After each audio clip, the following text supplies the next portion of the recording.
Good afternoon. Thank you for joining our fourth session of today. Thank you to everybody that joined the first three and for the hosts and the speakers. I think we've certainly explored some interesting aspects of South America and its wines and its winemaking. So thank you to everybody that's watched and also participated as a speaker. This is the final session. My name is Lee Evans. 10 years ago, my wife and I set up Condor Wines, and we're very happy to celebrate 10 years today, and that's the reason for the discovery sessions. Today, we're going to be looking forward the next 10 years. Much has happened this 10 years, so what might happen the next 10? So with me exploring that topic are 5 experts in the industry. Firstly, we have Colette Whittington Bowes, who's wine director of Hills Prospect. Hi, Colette. Hi there. We also have Sarah Benson, who is wine buyer of Co-op. Hi, Sarah.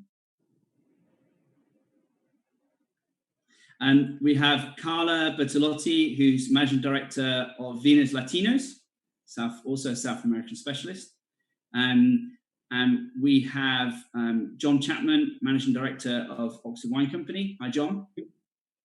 And finally, we have Richard Meadows, who's managing director of Great Grog up in Edinburgh. Hi, Richard. Okay, so there is lots that we can be talking about, but I think sometimes to know the future, it doesn't hurt to look back and see what learnings we can take. So, John, what do you think? What have you seen the major changes the last 10 years? Well, when you look back over a 10-year period, wine was perceived by the consumer in a completely different way, where we were selling wine more like red, white, and rosé into the restaurants. People in the shops were less informed about the wines they wanted to buy. In the last 10 years, I mean, the average consumer, especially within our area, has become a lot more knowledgeable on what's in the wine, how it's made, where it may be from. The wine production has increased massively from all over the world, giving the variety of wine a much bigger realm to choose from to offer to your consumers. And that sort of trend, I think, is going to continue to a certain extent. So the detail on the wine, the detail about the wine, the consumers wanting to find out whether or not it's been made ecologically or in a small capacity, in a big capacity, what additives maybe have been used in the production of the wine. But there is a flip side to that, because the danger is that you end up looking at wine far too much detail and forgetting that it's actually a drink. So I think there is going to be probably the use of marketing in selling wine and in putting wine out to the consumer is going to be a lot bigger issue, because people don't just buy the product in the bottle, they're buying the feeling that they have when they're drinking it and the feeling they want to share with their friends. And so the marketing side of wine, I think, is definitely evolved a lot over the last 10 years and it's still got a long way to go, principally. I 11 years ago, I sat in the buying team, third-party brands, non-beer team of Carlsberg, and I'd come from marketing beer into that team, and I felt the same, that the position, beer marketing and other drinks brands were ahead of wine at that time, but certainly there's been a significant evolution over the last 10 years. And something we had a talk about more recently with Richard was that we need to consider what's the consumer going to be like in 10 years, because obviously in 10 years, the younger drinkers are going to be in their early 30s, which is a traditional period when people start experimenting or exploring more with wine. How do you see that, Richard? Weirdly, the last time we spoke, beer was outselling wine in the shop. And for the last few months, it has been. But in the last 2 or 3 weeks, since the pubs and restaurants have reopened, beer has dropped again and wine has, hallelujah, come back a little bit. But I'm going to get your delicious bottle of Hermandad Malbec out my garage there. And you come across something like this, which my son has brought back from the shop, which is Wiper and True, goes right away. And you read the label, and you were talking about, John was saying about knowledgeability. When did a wine have Brettanomyces, wild Brettanomyces on the back label. So this back label of this bottle of beer is super comprehensive, and it's harking to the fact that people are a little bit more knowledgeable, and maybe they do know about Brettanomyces, and it will cause a little bit of complexity. And it's got coriander in it. It's a wheat beer, but I can't wait to try it. I've not actually had Viper and True's goes, so that's the kind of thing. Are the kids of today going to discover Hermandad Malbec, or are they going to go to some really weird, wacky beers? I don't know. That's a tricky one. Are they going to rebel against their parents, as every generation always does? There's always this big churn, and things go back. I was speaking to my father-in-law today, actually, and he ran a real ale pub in the West End of Edinburgh, and Scottish and Newcastle in the day, going back to your Carlsberg things, we're going to stop making real ales. And everybody started to rebel against it. Camera started, and they were, honestly, there was going to be no real ale available in the UK. It was just going to be disappeared. So that was 70s. But everything. I'm curious as to how the difference, because I'm very specialized in London area, and there are a lot of very hipster areas here where the trend is definitely towards low intervention and natural wines and all of that. But how is that in Scotland? Because I'm really not very familiar with the Scotland marketing in general. There's a lot of kind of vegan, vegetarian, organic, biodynamic interest, and that is definitely growing. The Viper and True, which is carbon neutral, by the way, with a cornstarch label, that's a little bit in front of the market, I think, for Scotland. I think heavy duty Malbec bottles are still de rigueur, so I'm not sure people are quite ready for cardboard packaging and cans and canned wine. I think I've tried canned wines for the last 5 years, and they just sit and go out of date. Just they don't work. How does Oxford cope with canned wines? Well, there's a growing demand from the student population. I think we are getting asked for more and more, but the problem we have is that I won't take on which either isn't worth drinking or is way overpriced for what it is. I think there is a gap in the market, definitely, for putting good product in a can. And I think in that case, we'd probably sell quite a lot, but because people want that sort of receptacle, especially from our city centre shops, the 3 we got in there now. I think there's also a demand for good quality bag and box. But in both those mediums, there is the issue of minimum bottling.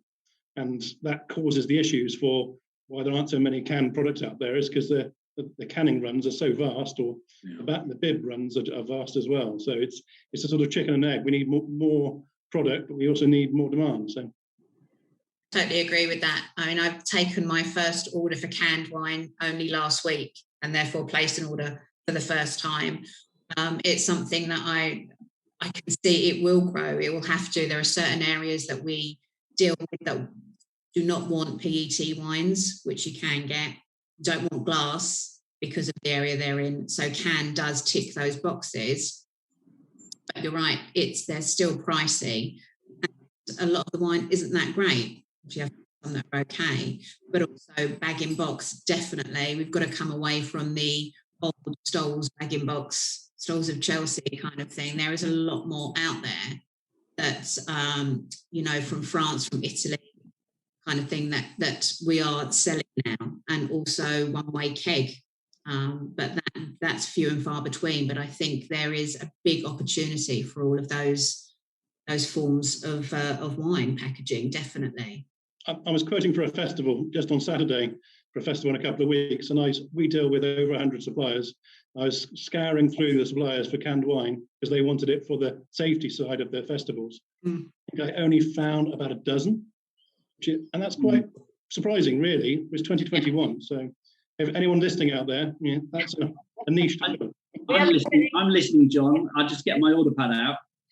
So it's something that we've looked at, and the challenge is if it's packaged in South America, it takes 3 months to get here, and that's 3 months into quite a short lifespan of the wine in the first place. If you can it here, the minimum runs, I think last time I looked, for something like 100,000 cans.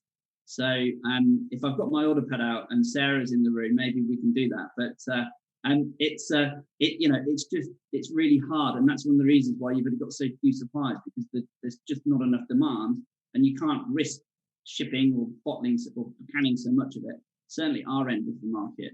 Sarah, what do you see with cans and obviously you with bag and box? I think we're still in the equivalent space. We'd still sell 4 times as many minis, if we're looking at single serves, than we would for a can in that same area of space. And I think when we've done reviews with our members as what do you think of wine and can as the consumer audience, that they generally don't associate it with good quality, or they don't want to be drinking wine out of a can full stop. So I think there's still a lot of barriers when we come to look at packaging, in terms of, it's the same thing with PET bottles as a potential consideration for a lighter weight transportation. If the perception is it's not as good quality, or it's not something they expect, then there needs to be more of an education piece to convert them to that format in the first place before you get people buying.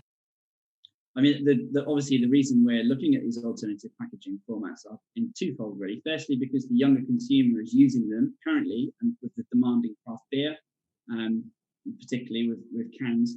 But also it's the cost of and the impact on the environment of shipping all this glass around the country. What role do you feel there is for UK pack or European pack of bulk wines? Does anyone want to comment? I think where to go. I think overall the perception of bulk wines until now for consumers have been kind of quite negative in many ways, or as Colette was saying, or Sarah, consumers don't think that wine in can or in kegs or in bags should be any good. But the quality, it is improving. And I think as consumers become more aware of the environmental impact of transporting bottles, and that's a generation that kind of in 10 years, it is going to be drinking more wine. I can only see that the importance of shipping in bulk is going to increase, and shipping really good quality and changing that perception of quality that consumers currently have. That's what I think. It probably needs, going back to John's first comment about marketing, it probably needs a brand to take over, and you have like Whispering Angel in a can, or or in a bag in box or something like that, to kind of lead the way. Okay, this is okay. It is quality, but it can come in these different formats. I think people also think as well more wine in keg in restaurants, and nice wine. Yeah, that's also going to change the perception of that only wine in bottle is good. That about the format. I think that's my only issue with cans, for instance, is that in terms of their demand, I don't see canned wine at the moment working in the on trade as much as it would do in the off trade. No, I totally agree. Even though the customer that placed the order for the canned wine is a bar in Hackney, so quite trendy, and that's all that they want to sell wine, just a red, white, and a rosé in cans, and that's just what they want to do. But you're right, it's more for specific areas that we deal with in London, or as John was saying, for festivals, events, that kind of thing, which the market was growing and will grow again on that side, definitely. And they'll be limited to what format they can sell their products in, and whether it be wine, beer, or spirits, or whatever. Sarah, would you like it depends as well on the priority of. No, I was just thinking of. Sometimes it might not be, the wine might not be the very first consideration for that particular shopper. So if, for example, and we've seen some really interesting stats where it's suggesting that millennials, for example, 90% of them would change to buy a different product if they thought it was better for the environment. So in terms of going back to UK pack, if you've got something that is good quality, but because it's UK pack, it allows you to sell it as a carbon neutral product, let's say, then suddenly that makes it more compelling, and that might be the reason to really drive that particular product for that consumer. I think the marketing side is something which does get overlooked. I know I've mentioned it before, but as far as the consumer is concerned, they buy a bottle of wine, they think it's bottled at the winery. In some cases it is, in some cases it's tankered and bottled somewhere else. So the perception is purely down to what you convey to them. If we bottled something in the UK, but it looked like a domain label and all the packaging that looked as though it was authentic, but then no one would know any difference. And in essence, the technology is there, that the quality isn't impaired by it. So I think it's just a matter of the younger generation leading forward. There's a couple of, I mention it now actually, in the portal for those of you that are watching at home or at work or wherever you are, in the top right hand corner there is a Q&A function where you can ask questions, and I can see them as they come up, and a couple of questions have just come up. They're quite relevant to what we're talking about now, so if you have some questions you'd like to ask the panel, then please post in the Q&A box and I'll make sure they're asked. But there's a couple of questions here, and I think it goes back to Carla's point around, one of the bigger brands putting their more premium product into a bag in the box or into a can to help the overall category if somebody that's already in the market. So Tom is asking, but would you put your premium brand in a box? I'd have no problems. Yeah, absolutely. Absolutely, I would. We need to have some of the brand owners here to comment further. No, definitely. It's if it was dispensed like on a bar, like you would a beer that goes through bag and box that way, you're normally then serving that in not just straight to the glass, but maybe a carafe or something else that could be branded to go with it. So it is still marketing, and you're still buying with your eyes at the whole experience of that bottle of wine, which just come in a different way. It's just being poured in a different way. And direct to consumer, there is a great opportunity, because on a 3 litre bib, a bag and box, there's a lot of outer space, there's a lot of information, a lot of story, a lot of conveying how good the wine is and why, and the eco credentials. I mean, that's a lot of cardboard that can be covered with all your marketing skills. So I think it's definitely an opportunity. I agree that marketing in that case will be really important, because I don't see that in the immediate future the perception of quality and putting your top wine in a box will change. That might happen maybe in a few years down the line. I don't think I could go now to a Michelin star restaurant and sell, look, this is my top wine. It costs, I don't know, 30, 40 pounds equivalent a bottle, and here it is in a lovely box. I would probably not sell it today. Whether that would be able to sell that in 4 or 5 years, maybe. I think it depends on this part, the sector of the market as well. I think the top end will be a lot harder to change, because there is a lot more in terms of image and perception than perhaps the mid sector of the market, or I don't know. I don't see it immediately that putting a top-end wine in a box will work, unless there is a huge reinforcement, as you say, John, in marketing, to perhaps communicating that quality in the box in a different way. And I do think that also engaging the consumer more. We were talking about that at the beginning, about how consumers are becoming more aware and they have more knowledge, and that there is more interest as well in knowing where the wine is coming from. And I think if we are able to communicate that story in that box, perhaps with a QR code where the winemaker is showing the vineyard, is telling how they made the wine, that kind of thing might make a difference in terms of the perception of the quality of the wine. If the wines are quality enough, if it's something like a wonderful Los Herrados Malbec or something like that, well, I'll work with you, Lee, and we should get something off the market, definitely. It's perfectly possible when you look at Scandinavia and how bag-in-box represents 2/3 of the market over there, and I think it's because they've got much more greener credentials, are much more important, or have been for a longer period of time. And now, thanks to COVID, that's one of the positives, I suppose, is that people are much more conscious of the environment, and which bag-in-box fits in with. And also you've got all these new outdoor shared drinking occasions that are also a new trend that we can.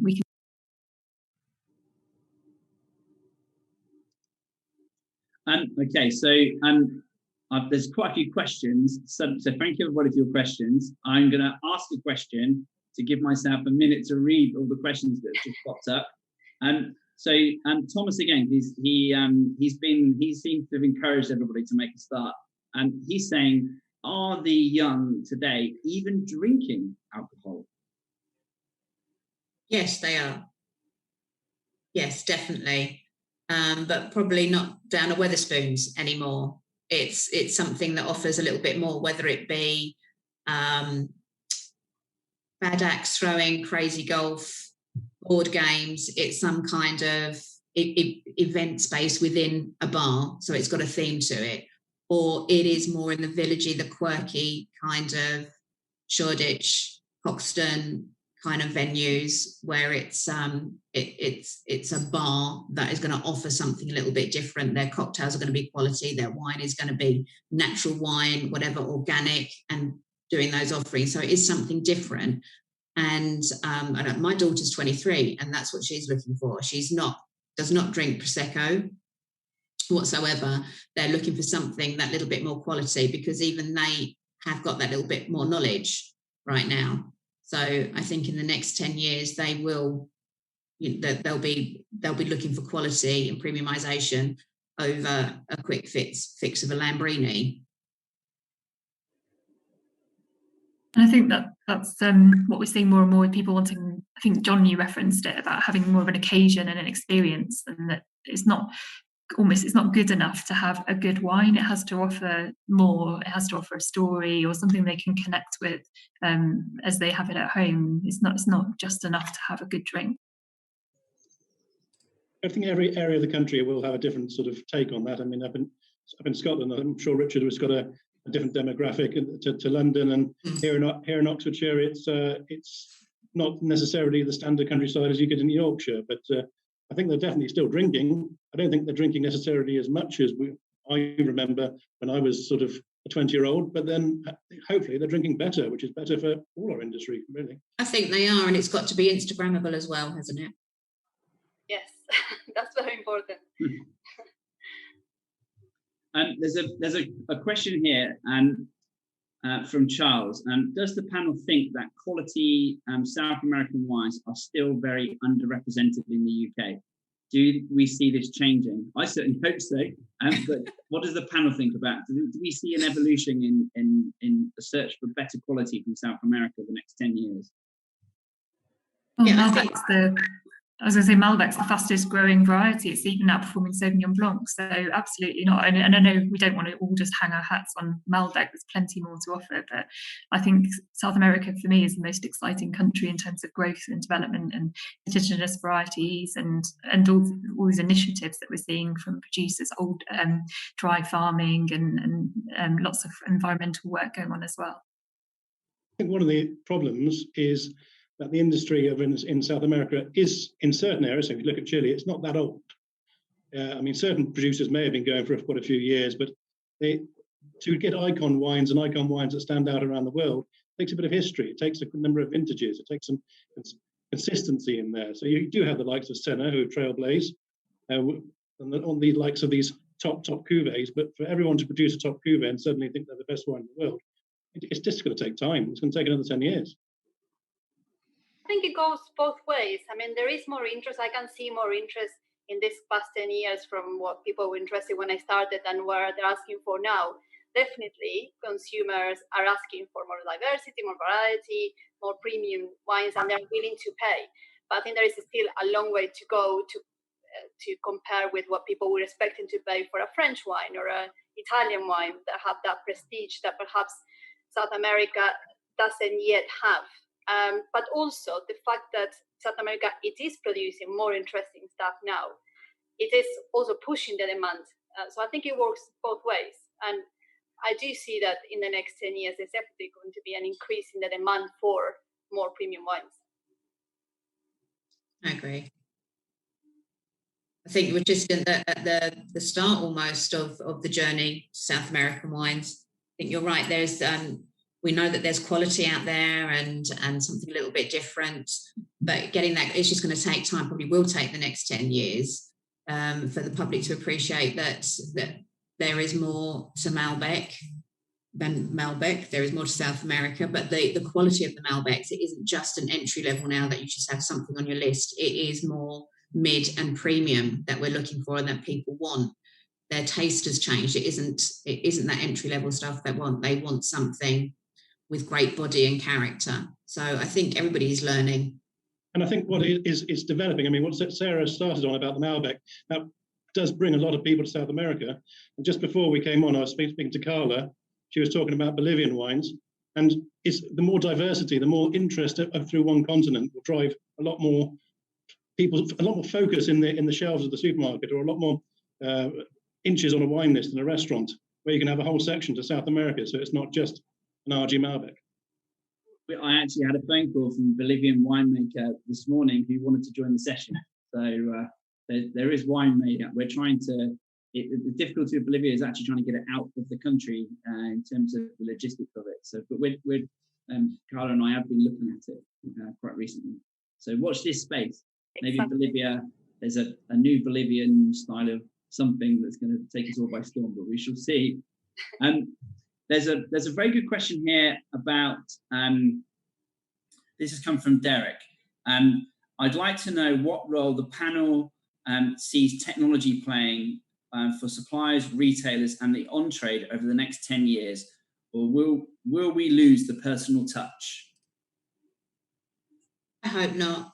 I mean, I'm all for technology and it does make life easier, but our business was built on relationships and service. And if you want to talk to a person, you want to go and visit a person, and you're not necessarily talking about wine, you could be talking about their holidays or something else, and that's what it's all about. It is totally personal contact. We won't lose that. I liken the wine industry a lot to either bookshops or butchers. Butchers are thriving, they're personal, you can have a great old chat, they know everything about the meat. And in bookshops, well, everyone thought they would decline with Amazon. They're thriving everywhere. And then that's not just about the buying the book, it's the experience of the people there. So it's technology assists selling wine, and it assists the product. It won't ruin the social interaction. I think it is a bit of an addition. Because I was Sorry. going to say, with track and trace, the QR code has suddenly come back, because it used to be a bit of a dead thing, and actually think of the possibilities of somebody being able to scan a bottle and see a video of the winemaker suddenly brings to life the label a bit more than just saying that it goes well with steak. And the same with enabling using technology like Zoom platforms to be able to host tastings with many people at home in a comfortable environment. That's been a great thing of lockdown. We've had over 1,000 people joining up, producers from all over, and in Argentina as well, and be able to see the vines themselves and ask the winemaker questions directly. And that's something we can't obviously just fly people out and see it firsthand. So for me, I think technology is a great addition, and something that we've been able to, hopefully we'll continue to work with after. Yeah, I agree. It doesn't need to be one or the other. We can have both and make it better overall. So we still have in business to business the personal relationship, while independent wine merchants still can have the personal relationship with the consumers, but there is another layer now that has been discovered, which is exactly what you were saying, Sarah. We can get the world closer together and do things that before we didn't even think that were possible, like all these tastings with winemakers which are in Argentina, and then you have people from all over the country joining. I think that's a great opportunity, and we shouldn't let it die. And I don't think it will. I think that's the only. Again, looking at the next 10 years, I think we should take advantage of this, and I see this developing further in the future.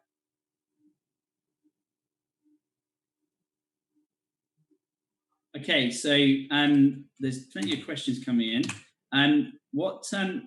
How about grape varieties, guys? What grape varieties? What do you see in your crystal ball in terms of grape varieties? At the moment, the grape varieties become like the brand in many respects for the wine. Do you think this will continue, or can you see other themes becoming important? That's a good question. New Zealand Sauvignon might leave a little bit of a gap for Chilean Sauvignon very soon. Interestingly, I would get your containers ordered now, dude. Get them ordered now. We literally had inquiries on Monday from two quite large distributors looking for Leda Sauvignon Blanc. So yes, we're trying our best, Richard. Again, the order pad's open. Just let me know. I'm telling you, it's. I'm predicting end of New Zealand Sauvignon by the end of July. Of any decent stuff. I've spoken to 3 different suppliers. I don't have 100 suppliers like John, but I do have dozens, and I'm trying to reduce them. Root sounds a nightmare. So yeah, a couple of dozen's bad enough. But yeah, New Zealand Sauvignon, they were saying that the price has gone up so much. I was actually speaking to Lanchester, and they were offered a bladder of New Zealand Sauvignon. The price had gone up 40%, and the quality was dire. So people are just dumping rubbish New Zealand Sauvignon. So that might well have an effect on the New Zealand brand and give a chance for Chilean Sauvignon to go into a can, a large can. A lot of consumers don't necessarily think of New Zealand Sauvignon as specifically New Zealand. It's more like a brand in itself. I mean, I'm sure there was a cuvee from France called Kiwi Sauvignon once, wasn't there? So, and it's just the perception of what they're used to ordering. I think there are the Sauvignons which will get put into the multiple sector. I mean, Sarah will know a lot more about what their plans are, but they're probably already en route in moving shelf inches off to a Chilean, South African, or even a French option, I'm sure.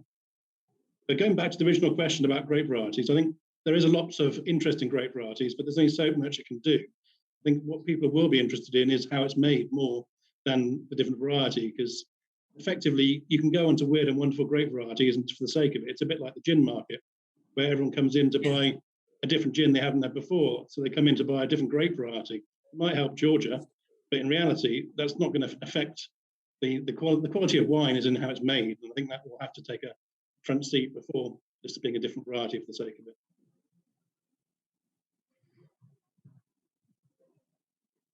Okay, I have another question here. I actually had some questions prepared, but you guys are doing a really good job suggesting questions. Interesting topics. This is from Ben. Quick question, especially in the UK with the market share of large retail, will price, perhaps unfortunately, always be king?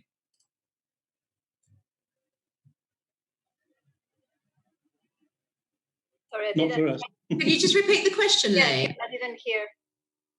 Sorry. Will price always be king? Yes, No. will price always be king? Definitely not. We've seen a complete change right now. I think I know there's a little bit of you're going out for the first time in a year and you're treating yourself, and the spend per head is higher, and they're kind of going from a Pinot Grigio to a Gavi or whatever. There is that upsell constantly right now. So I don't think it is, and you can see that in the supermarket shelves as well. What's going, where the gaps are when I'm going around doing my shopping, and it's not the cheap end wine, not at all. So I think during the past 12 months in lockdown, people have kind of experimented with different wines and actually spending £10 on a bottle of wine rather than £5 because they can, and it's what else is there to do, sort of thing. Exactly, but that is also changing now.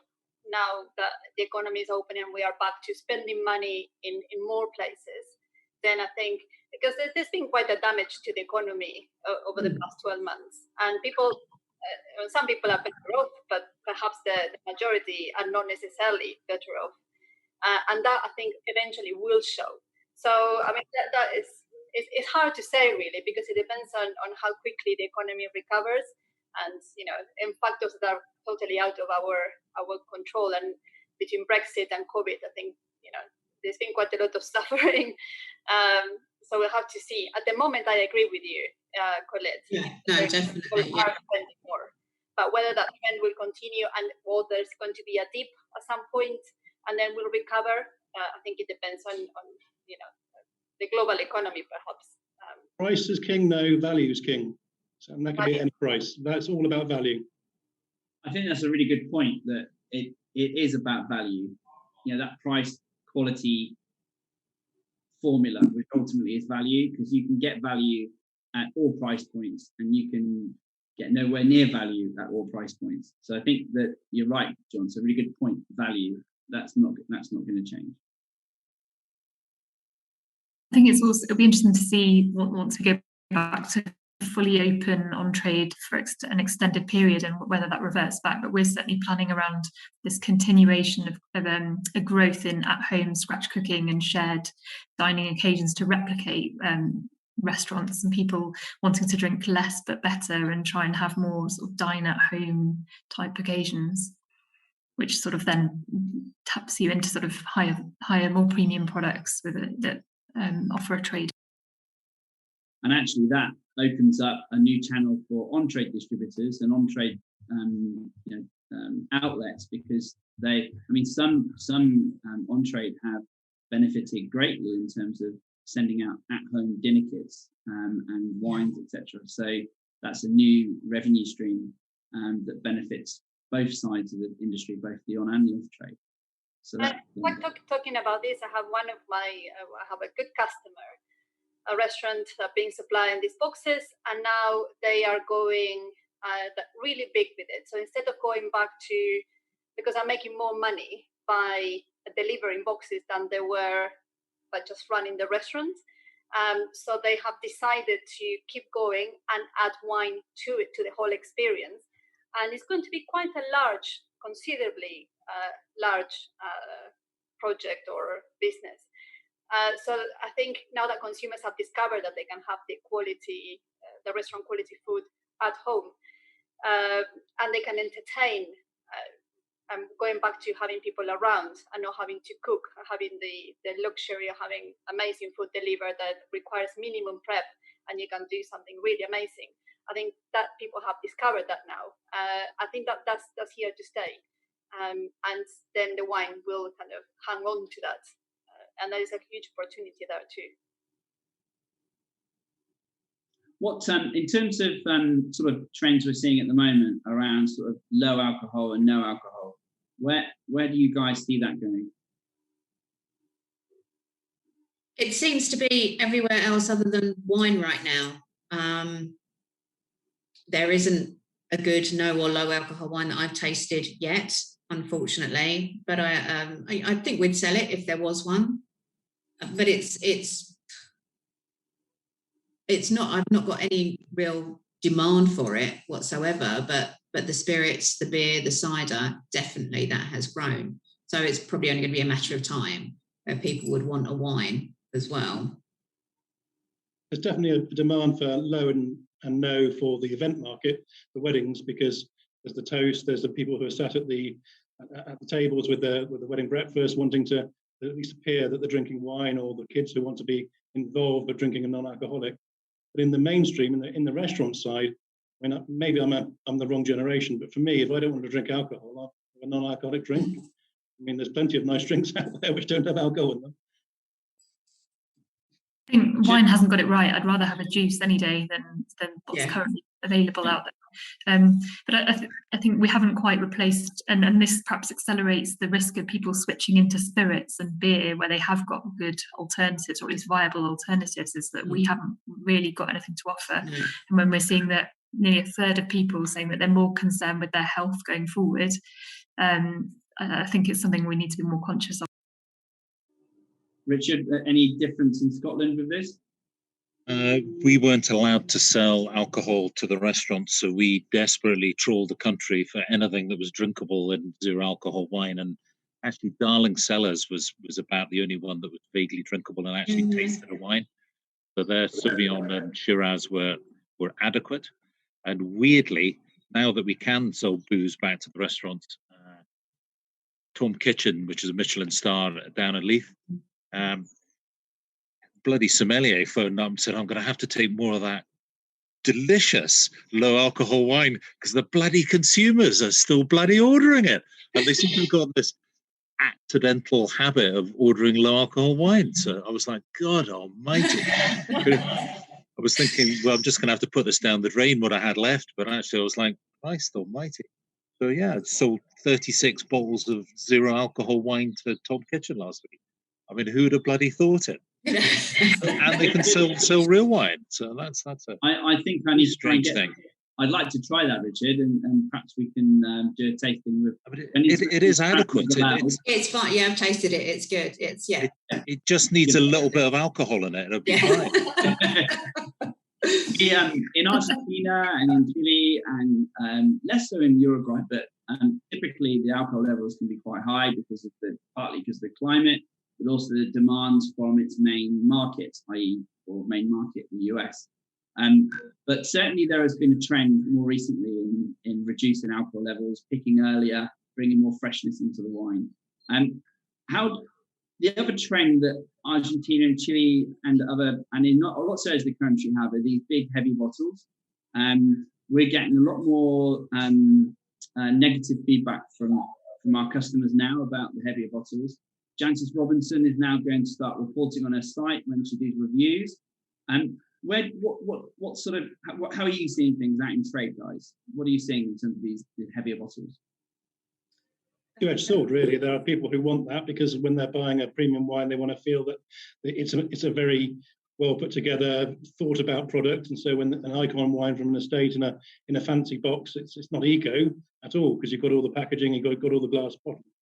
I think the danger here is moving away from glass because I can't see any viable receptacle for a quality wine that needs to be aged apart from glass. And so as long as the glass is reduced down in its overall weight, it still has the integrity to let the wine age over the period, then you can't go to cardboard or these other, any other mechanism effectively is going to use some sort of form of plastic, isn't it, to seal it, which has a shelf life on it.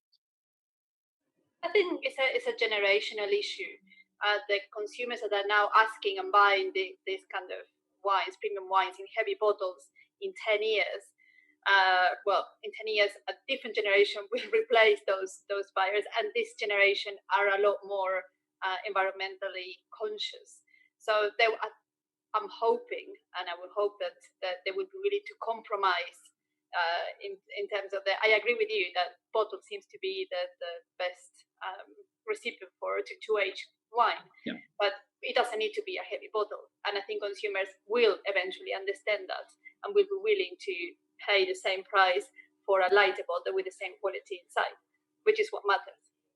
Okay, here's a question for everyone though. How did beer manage to come from being all bottled about 3 years ago to pretty much all the premium ones are in cans? How did that happen so quickly? And we're talking about 10 years, but how did beer manage it? You don't age beer in the same way, apart from maybe one of those Thomas Adams beers. So therefore, the shelf life issue has never been an issue, and the American craft beer market drove that massively with their canned beers, I think. I think it was also driven by the brewers and their technical expertise and actually finding that the quality was maintained better in can. I mean, I know that Jancis has talked about heavy bottles, but I don't think she's gone far enough to look at perhaps do we pack more in the UK as another option. She's talking about heavy glass and the impact of moving it around the globe. But nothing was really said about raising the quality of bulk wine and exploring that as an option. I think the difficulty with heavy bottles is that, yes, in Europe and UK, we would accept lighter bottles as we did with screw cap. That evolution is pretty much there. But the US, China, they both demand heavier bottles. So, and they're such big markets for the wineries that it makes it hard to change. But obviously, eventually they have to, as they have done with screw cap. But we can't really not talk about the environment in the closing 2 minutes. So we've touched on it in many ways, but one thing that was quite interesting, very recently, Co-op declared that they're going to become carbon neutral by 2030. So quick, you've got about 30 seconds each. What are you doing now in terms of limiting your environmental impact, and what do you intend to do in your businesses the next 10 years? Maybe kick off with Sarah. Yeah, I was going to say wine isn't the worst offender, but it's obviously one we're looking at within our business. So it comes back to reviewing a whole review across everything in terms of packaging, UK pack, and shipping efficiencies as being the main way that we're targeting it really. Obviously carbon reduction in the first instance before we look at carbon offsets. I think to date it's been quite a piecemeal approach, but now it's sort of actively, can we combine sourced glass across our entire own label range, for example, to bring efficiencies but for us and the producers that enable us to land that. I think I'd say in 30 seconds, is that the obvious answer is about looking for more environmentally friendly packaging and using vehicles like electric vehicles for city delivering and things like that. But I think that's, in some respect, spending too much effort in the wrong area. you take your business and look at all the wine you buy and forget that and think about everything else, there's a lot more you can do for the environment by looking at your administration, looking at your warehouse practices, looking at everything about different from the wine. There's masses and masses of eco savings that can be made there, and that will have a bigger impact on the world. I agree with John. As a company, we 5 years ago invested in solar panels. We changed all our forklift lorries. We even looked, I mentioned earlier that we bought 4 new lorries that will come next year. We looked at electric. They're not there yet, and the size of lorry that we need. We would absolutely go to electric if they were available. So it's looking at everything else. We are trying to be paperless. So any statements, invoices, any communication to our customers are all via email. So there's lots of other ways. It doesn't just fall on the wine side at all. We've got to look at everything. I mean, my business is small, so we don't have lorries or anything like that. For me, the importance is in the sourcing and being able to. I wouldn't buy wine having heavy bottles. I would just refuse that. And also working with producers to bring wine back up to bulk and in ways that are environmentally more friendly. And I've been paperless for a long time now, and that trend should continue. And Richard, finally. I think the government may well put a tax on bottles. And if it's going to be something like sale or return, you're going to have to take the bottle back, which could be a bit interesting. A bit like they do in Norway with cans. You've got to, when you put your can back in the vending machine, it gives you your money back and credits you back on your card. I think we're going to end up with something like that. But I think that is a kind of government decision that may well come. So I think we might end up with a bit of an issue on logistics. It's hard enough getting the damn stuff in, never mind getting it back. So are you ready to take the bottles back, Lee? Right, on that note. Because we're going to be shipping pallets of empty bottles back to you. If all the bottles are standardized, like you were saying, co-op-wise, if all your own range stuff, all of the bottles are standardized, that would get rid of the heavy bottle thing. It would, so you have to be legislated on. It has to be the same size bottle. It has to be screw top. It has to be a certain weight, a certain spec, and then it would go back and it would get recycled and it would be instantly refilled. And in fact, that would, that's like the sugar tax. Well, it used to be in France in my youth. When I was doing a ski season, it was you got the bottles from the supermarkets and you took them back to the supermarkets and you got everyone else's and you went back and you got a bottle of wine out of it. It's great. Yeah. Right. One of my customers is actually doing that and is supplying refillable bottles that then they're going to loop. So I think that's definitely a way to go. We can't put glass recycling out on the pavement. In Scotland, in Edinburgh, that is now banned because of the aesthetics and tourism. So glass recycling, now our customers are saying, if you're supplying us, you're going to take the empties. So we're actually taking them back and we have to recycle them, which is another cost. But if we then have to build it in, everyone's doing the same thing, then everyone has to bear the cost. So there you go. So what is Condor doing? What is Condor doing? You have 30 seconds to tell us. Well, we're shipping increasingly more with bulk and bottling here, and I think it'd be quite interesting because at the moment obviously it's one of those things where you could make a saving and also it was a benefit to the environment. So it was a win-win. And I think it'd be interesting to see if we can start bringing sort of better quality in that way. But bottling 32,000 bottles of a high quality wine that doesn't have the same way to sell just makes it quite challenging. So I think that we'll have to watch that, but certainly that is one aspect. And just also pushing back with our suppliers in terms of the use of heavy bottles, so that when we get wines that are sent in heavy bottles, we let them know that the UK is moving in the opposite direction. And that happened with screw cap. I think we all saw that the last 15 years.